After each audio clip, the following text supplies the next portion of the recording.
Hello everyone, welcome to all of in excellent coaching classes. और जैसे कि मैंने आपको कल अपने दो सैम्पल पेपर्स अपलोड किए थे बिजनेस स्टडीज़ के, और उसमें से वन सॉल्व था, वन अनसॉल्व था। आज भी मैं आपके लिए सैम्पल पेपर लेके आया बिजनेस स्टडीज़ का, जिसमें से आपका दो सैम्पल पेपर्स आज मैं आपको प्रोवाइड करूँगी 11th क्लास के, वो दोनों अनसॉल्व हैं। देखो बच्चों, ये टाइम है अपनी प्रैक्टिस को देखने का, that where do you stand, आप कहाँ स्टैंड करते हो, कहाँ बिलोंग करते हो, इस चीज़ को कंसिडर करने का। तो my dear students, do not worry regarding this. और जब एक्सलेंट कोचिंग क्लासेस के साथ तो डरने की क्या बात। तो ये आपका प्लेटफॉर्म है जहाँ पे आपको सारी नॉलेजेस तो प्रोवाइड होती है, उसके ही साथ साथ आपको सारे सैम्पल पेपर, क्वेश्चन पेपर्स हर सब्जेक्ट के प्रोवाइड होते हैं, जिससे आपको ये कंप्लीट पैकेज एक ही छत के नीचे मिल जाए।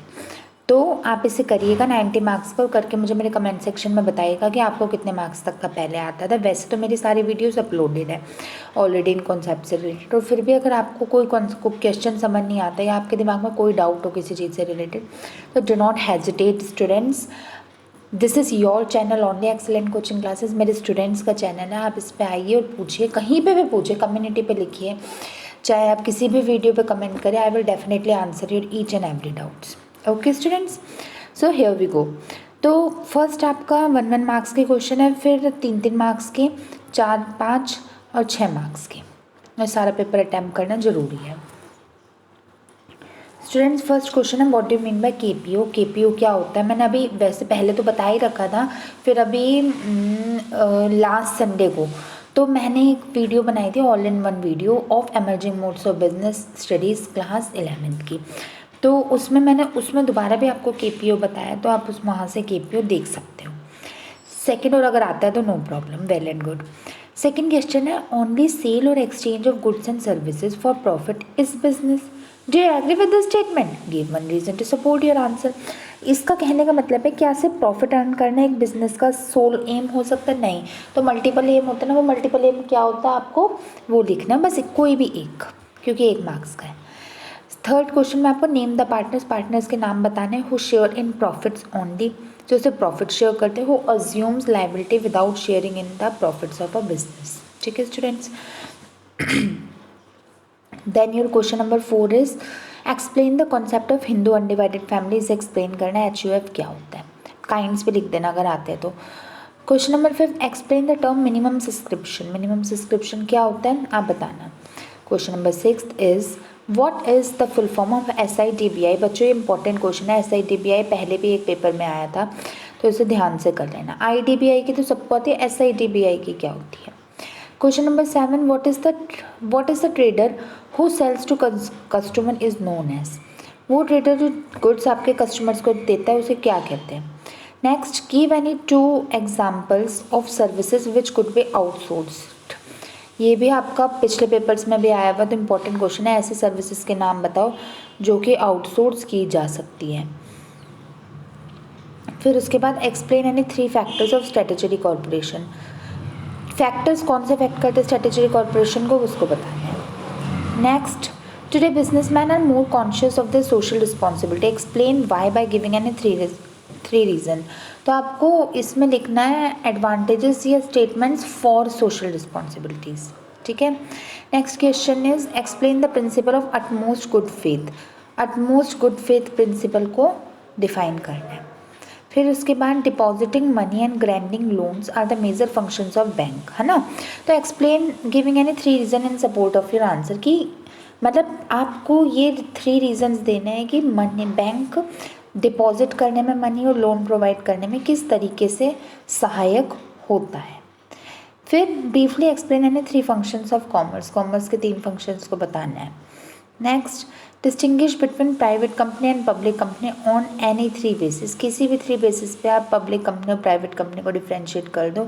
स्टूडेंट्स, कई बार मैंने अपनी वीडियो में इनका डिफरेंस बता रखा है। मैंने इसकी पहले डिटेल वीडियो बनाई, फिर उसके बाद मैंने रिवीजन वीडियोस बताए, फिर मैंने रिवीजन सेशंस में करवाया।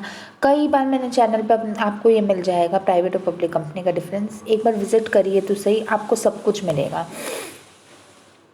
फिर नेक्स्ट क्वेश्चन है, रिचा या Rashika enterprise limited is the producer of Tata tasty paan masala.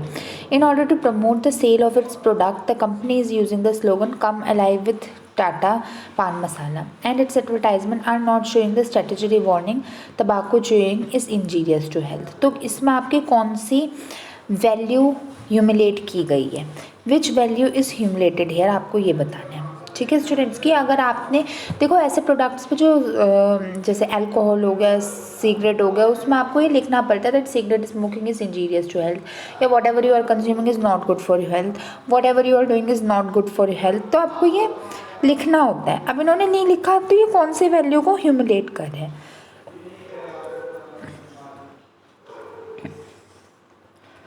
Next question, explain any 4 social objectives of business. Social objectives of business बताने क्या होते हैं। Next, name the internal source of finance which may be used for the expansion of business. Also give any 3 benefits of this sources. मतलब internal source of finance के 3 benefits लिखने हैं और उन्हें विच मे बी यूज फॉर और उनका नाम बताने हैं। 18th क्वेश्चन है, explain any 4 benefits of E business. E business में बहुत इंपॉर्टेंट है बच्चों, हर जगह देखा गया है ई बिजनेस का क्वेश्चन। फिर अगला क्वेश्चन है आपका, enumerate any 5 services of wholesaler towards manufacturer and retailers. Services ऐसे कौन कौन से प्रोवाइड करता है एक होलसेलर अपने मैन्युफैक्चरर को और अपने रिटेलर्स को, दोनों के लिखना 5 मार्क्स का क्वेश्चन है। Next, name the documents which lays down the powers, objects and scope of operation of a company. List out it's content any 4। पहले तो आपको उसका नाम बताना है कि कौन सा ऑब्जेक्ट होता है, कौन सा डॉक्यूमेंट होता है जिसमें ऑब्जेक्ट, स्कोप और कंपनी लिखे जाते हैं। वो जो भी होता है, चाहे MOA AO प्रोस्पेक्टस हो, जो भी आपको सही लगे, फिर उसके कंटेंट बताने हैं, उसके क्लॉजेस बताने हैं। Next, what is meant by owners capital and borrowed Capitals. State any 3 merits of borrowed capital. पहले तो आपको डिफाइन करना है। देखो बच्चों, 1 मार्क्स का हो गया ओनर्स कैपिटल, 1 मार्क्स का हो गया बोरोड कैपिटल और 3 मार्क्स के हो गए उसके मेरिट्स। तो 3 + 1 + 1 5 मार्क्स का question. Next, explain 5 major steps involve in import procedure. Import procedure के कोई भी 5 स्टेप्स बताओ, 5 मार्क्स का question. Next, name the type of finance which is required to meet working capital requirements of a company. Give its 2 merits and 2 demerits. इसके 2 merits और demerits देना आपको working capital requirement of the company के, finance which is required. फिर next question है, what is why is equity share capital called as risk capital. ये risk capital क्यों कहलाई जाती है, आप लिख सकते हो ये रिस्क कैपिटल इसलिए कहलाई जाती है क्योंकि विपदा के समय, मुसीबत के समय पहली पेमेंट होगी आपके उन प्रेफरेंशियल शेयर होल्डर्स की, बाद में सेकेंडरी पेमेंट होगी आपकी इक्विटी शेयर होल्डर्स की। तो इसीलिए इसे हम कहते हैं रिस्क कैपिटल, क्योंकि डिविडेंड पे आउट के समय फर्स्ट पेमेंट उनकी होती है प्रेफरेंशियल शेयर होल्डर्स की। पहले आप ये लिख देना। फिर explain any 3 advantages and 3 disadvantages या limitation of issuing equity shares to raise long term finance. 3 benefits बताओ इक्विटी शेयर्स को, 3 डिमेरिट्स बताओ, ठीक है। फिर नेक्स्ट क्वेश्चन आपका, explain any 4 advantages and 2 limitations of departmental store. तो 6 मार्क्स का क्वेश्चन है बच्चों, ये 4 एडवांटेजेस बताओ आप डिपार्टमेंटल स्टोर के और 2 डिसएडवांटेजेस बताओ इसके। या तो ये क्वेश्चन कर लो, और अगर ये नहीं आता तो आप explain invoice and credit note, ये दोनों कर लो, इनवॉइस और क्रेडिट नोट, ठीक है बच्चों। फिर नेक्स्ट क्वेश्चन है, mention any 6 problems of small business. Small business के साथ कौन कौन से प्रॉब्लम्स होते हैं, ऐसे 6 प्रॉब्लम्स बताओ। या तो ये क्वेश्चन कर लो या ये कर लो, explain the role of small business in India. मतलब भारत में रोल स्मॉल बिजनेस का क्या योगदान है, क्या भागीदारी है, क्या रोल है, ठीक है। फिर नेक्स्ट क्वेश्चन है, give any 3 merits and 3 demerits of strategy corporation. आपको स्ट्रेटेजी कॉर्पोरेशन के 3 मेरिट्स और 3 डिमेरिट्स बता देने हैं। या तो ये कर लो, या फिर explain the changing role of public sector in India. मतलब पब्लिक सेक्टर का रोल इंडिया में कैसे चेंज हो रहा है, या ये कर लो। ओके माय डियर स्टूडेंट्स, तो आपका ये फर्स्ट सैम्पल पेपर था जो मैंने आपको बता दिया। इसे करना जरूर और मुझे बताना आपके 90 में से कितने मार्क्स आ सकते हैं। कोई डाउट हो the excellent coaching classes is always there to help you. अब मैं आपको इसके बाद बताती हूँ एक next sample paper, sample number 4। तो बच्चों मैंने आपको 2 दिन में 4 सैम्पल पेपर दे दिए, 2 कल 2 आज, और क्वेश्चन पेपर्स वगैरह तो मैंने काउंटलेस अपलोड कर ही रखे। एक बार आप विजिट जरूर करिएगा एक्सीलेंट कोचिंग क्लासेस में। तो ये भी आपका 90 मार्क्स का इंस्ट्रक्शन सेम है।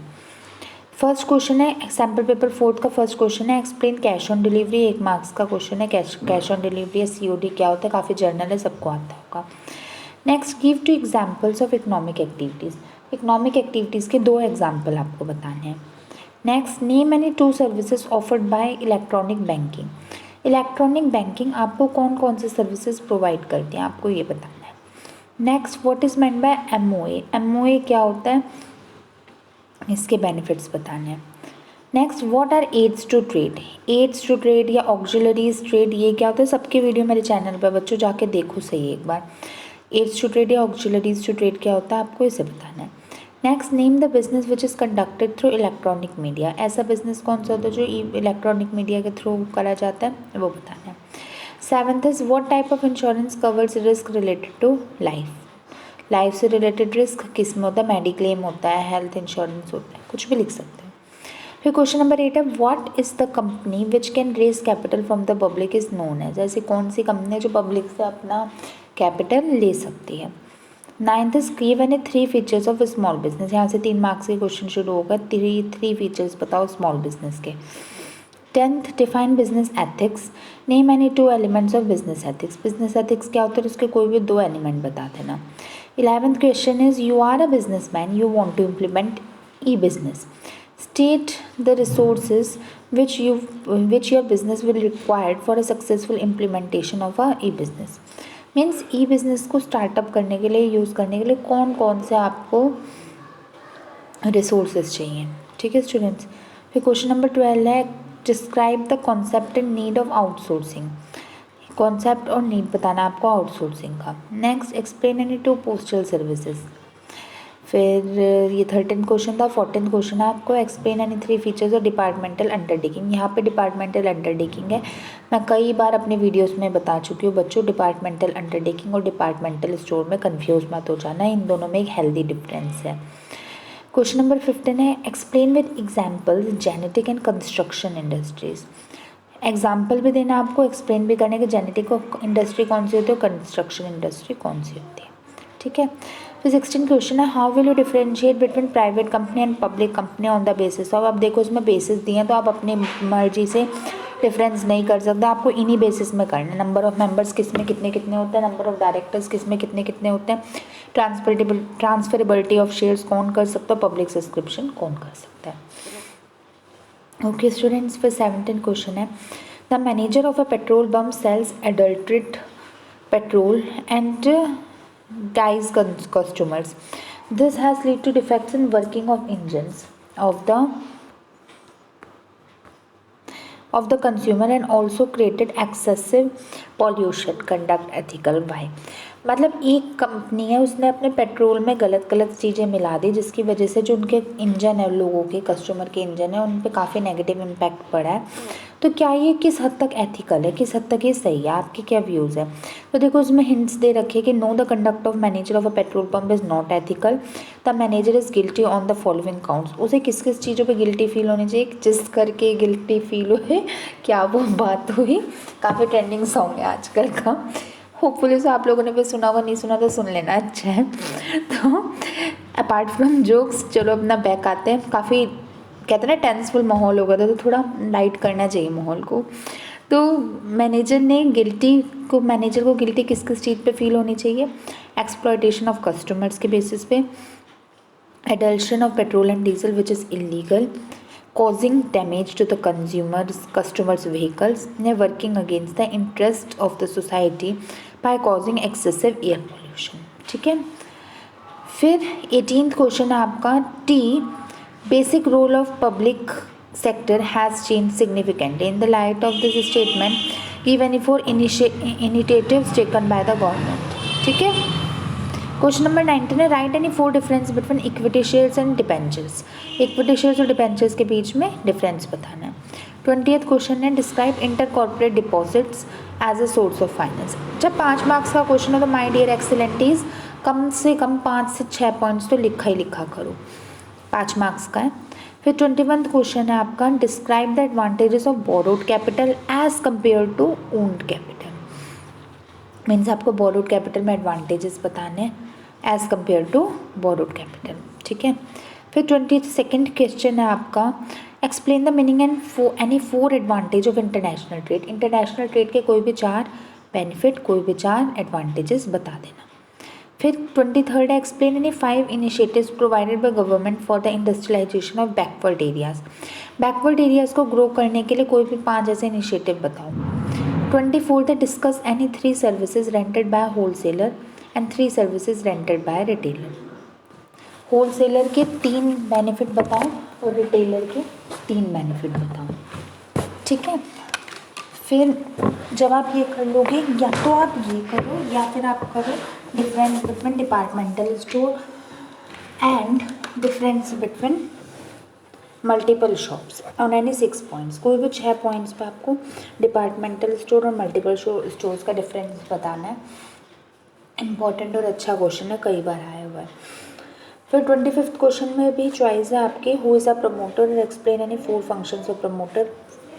2 मार्क्स का क्वेश्चन हो जाएगा प्रमोटर कौन होता है, और 4 मार्क्स के हो जाएगा इसके फंक्शंस क्या होते हैं। ठीक है, तो ये करो या करो, explain the documents which a public company has to fill with the registrar of a company before obtaining a certificate of commerce. मतलब सर्टिफिकेट ऑफ कॉमर्स को मिलने से पहले कौन कौन से ऐसे डॉक्यूमेंट्स हैं जो एक कंपनी को भरने पड़ते हैं, एक कंपनी को फुलफिल करने पड़ते हैं। ठीक है, फिर 26th क्वेश्चन है आपका, earning of profit is regarded as the main objective of business, explain any 4 given reason. 4 ऐसे रीज़न बताने हैं कि क्या प्रॉफिट अर्न करना ही एक कंपनी का सोल एम होता है, हाँ या ना, आपकी मर्जी है। या तो ये करो या ये करो। No business is risk free, in the light of this statement explain the concept of business risk and causes. Business risk क्या होते हैं और उसके कॉजेज क्या होता है, आपको इसके बारे में बताना है रीजंस देके। ठीक है स्टूडेंट्स, फिर नेक्स्ट क्वेश्चन है आपका 27th question, you want to start a new business. आपको एक न्यू बिजनेस स्टार्टअप करना है। Explain any 6 factors to kept in mind in the purpose. मतलब ऐसे कौन से फैक्टर्स को आप मद्देनजर रखोगे जिससे आप अपने सक्सेसफुली एक बिजनेस को स्टार्टअप कर सकते हो। या तो ये क्वेश्चन करो या करो, what is partnership deed. Partnership deed क्या होती है। Is registration of a firm compulsory, एक फर्म को के लिए कंपलसरी होती है partnership deed. Give reason for your answer, अपना रीज़न देके अपने आंसर को लिखो। तो बस स्टूडेंट्स, ये था आपके question sample papers, sample paper 3, sample paper 4। तो मैंने आपको ये बता दिया, एक्सप्लेन कर दिया और आपसे साथ डिस्कस कर लिया। अब ये बात तो आपको ही मुझे बतानी पड़ेगी कि आपको ऑलरेडी कितना आता था और कौन सा ऐसा क्वेश्चन है जो आपको नहीं आता था। देखो बच्चों, कई बच्चों का मेरे पास कमेंट आते हैं जब मैं अपनी कोई भी क्वेश्चन पेपर सैम्पल पेपर की वीडियो अपलोड करती हूँ कि मैम क्या ये ही पेपर आएगा या ये क्वेश्चंस आएंगे या नहीं आएंगे। तो मैं उन स्टूडेंट्स को भी कहती हूँ जो मेरी अब वीडियो देख रहे हैं, उनको भी यही कहती हूँ, बच्चों सैम्पल पेपर हो या मॉक पेपर हो या क्वेश्चन पेपर हो, इन तीनों का पता है मतलब क्या होता है। इनका मतलब होता है टू टेस्ट योर नॉलेज। आप प्रैक्टिस करो कि आपको आता कितना है। देखो बच्चों, अब ये तो नहीं हो सकता ना कि जो चीज़, अब देखो मैं क्वेश्चन पेपर जो अपलोड करूँगी वो मेरा यहाँ का अपलोड होगा जहाँ मैं रहती हूँ, मेरे स्कूल के स्टूडेंट्स का, मेरे कोचिंग के स्टूडेंट्स का होगा। अब ऐसा तो नहीं हो सकता ना कि डायरेक्टली सेम ही वही चीज़ आपके पेपर में आ जाए। और ये सैम्पल पेपर्स वगैरह, मॉक पेपर वगैरह आपको आइडिया देते हैं कि किस तरीके के क्वेश्चंस आ सकते हैं। ऐसा नहीं होता कि डायरेक्टली सेम वही क्वेश्चंस आ जाए। तो आप ये कमेंट में लिख के मत पूछा करो कि क्या यही क्वेश्चन आएंगे या ऐसा ही पेपर आएगा। बच्चों इसके जैसा पेपर आएगा, ज़रूरी थोड़ा होता है ऐसे अगर सेम ही पेपर आने लगे और आपके स्कूल में जहाँ आप पढ़ते हो तो इसका मतलब तो फिर तो पेपर लीक ही हो जाएगा। तो आप इनको प्रैक्टिस करो, इनसे अपनी नॉलेज टेस्ट करो कि आपको कितना आता है, किस हद तक आपको आता है। इनका मेन मोटिव सैम्पल पेपर करने का, क्वेश्चन पेपर करने का, मॉक पेपर करने का यही होता है जिससे आपको ये पता चलता है कि आप कितना कर सकते हो, वेयर डू यू स्टैंड। आप इन्हें करो, प्रैक्टिस करो और वहीं के वहीं इन्हें मतलब हर क्वेश्चन को अपनी तरफ से करना की कोशिश करो, क्योंकि इससे फ़ायदा ये होगा आपकी एक तो स्पीड बढ़ेगी, एक आपको नॉलेज पता चलेगी कि आपको कितना आता है, और एक ये होगा जब आपके पास एग्ज़ाम में पेपर आएगा ना तो तब आपको पता चलेगा कि आप कितना कुछ आपको आता है। ठीक है स्टूडेंट्स, तो आप इसे करो। बस मुझे आपको यही बात बतानी थी कि मैंने कहा काफ़ी स्टूडेंट्स के डाउट होते तो मैं क्लैरिफाई कर दूँ। तो आप इसे करना और कोई डाउट हो तो मुझे पूछ लेना। और कोई अगर आपको, वैसे तो मेरे 20 मार्च से 12th के बैचेस स्टार्ट हो रहे हैं, लेकिन फिर भी अगर आपको 11th में भी कोई डाउट हो तो एक कमेंट कर देना, उससे रिलेटेड भी वीडियो आपकी तैयार हो जाएगी। तो चलो students, thank you so much for watching my video. Subscribe तो आप चैनल को कर ही दोगे, बेल आइकन को भी दबा दोगे तो कोई कहने वाली बात ही नहीं है। और इस वीडियोस को अपने जैसे बच्चों के साथ शेयर करो, जिससे आपकी जैसे और बच्चों के भी सबकी प्रॉब्लम सॉल्व हो जाए। तो चलो फिर मिलते हैं नेक्स्ट वीडियो में। Till then goodbye, thank you so much.